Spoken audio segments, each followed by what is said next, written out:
अभी बीते दिनों एफडीसीएम इलाके के जुनोना जंगल परिसर में एक भालू ने पिता पुत्र पर हमला कर दिया था, जिसमें पिता गंभीर रूप से जख्मी हो गए थे और जिनकी नागपुर में इलाज के दौरान मौत हो गई। वहीं भालू की भी मौत होने की जानकारी सामने आई है।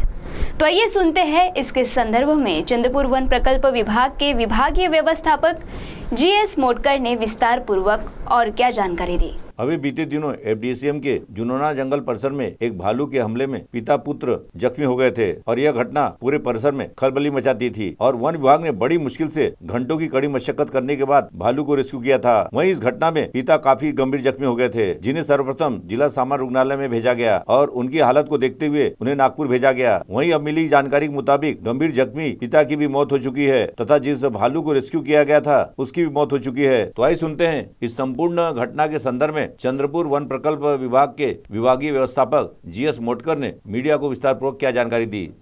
एफडीसीएमच्या चंद्रपूर विभागाअंतर्गत जुनोना परिक्षेत्रात काल एक दुर्दैवी घटना घडली, ज्यामध्ये अरुण कुकसे नावाचे व्यक्ती आहेत त्याच्यावर जंगली अस्वलाने हल्ला केला आणि त्याच्यात ते स्वतः गंभीर जखमी झाले आणि त्या सदर घटनेमध्ये अस्वलही जखमी झाला।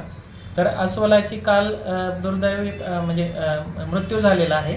तसेच जे कुकसे आहेत अरुण कुकसे यांना प्रथमतः जास्त गंभीर इजा असल्यामुळे ग्रामीण रुग्णालय चंद्रपूर येथे हलवण्यात आलं होतं, परंतु इथून त्यांना नागपूर येथे हलवण्यात आलं एम्सला।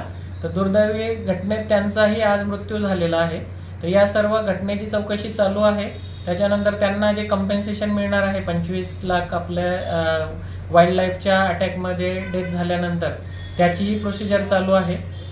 तसेच भविष्यात सदर घटना भविष्यात होऊ नये म्हणून गस्त कर्मचाऱ्यांकडून गस्त तसेच गावकऱ्यांमध्ये अवेअरनेस जनजागृती करण्याचे काम हाती घेण्यात आले। CTV के लिए हमारे प्रतिनिधि वैभव वारकर की रिपोर्ट।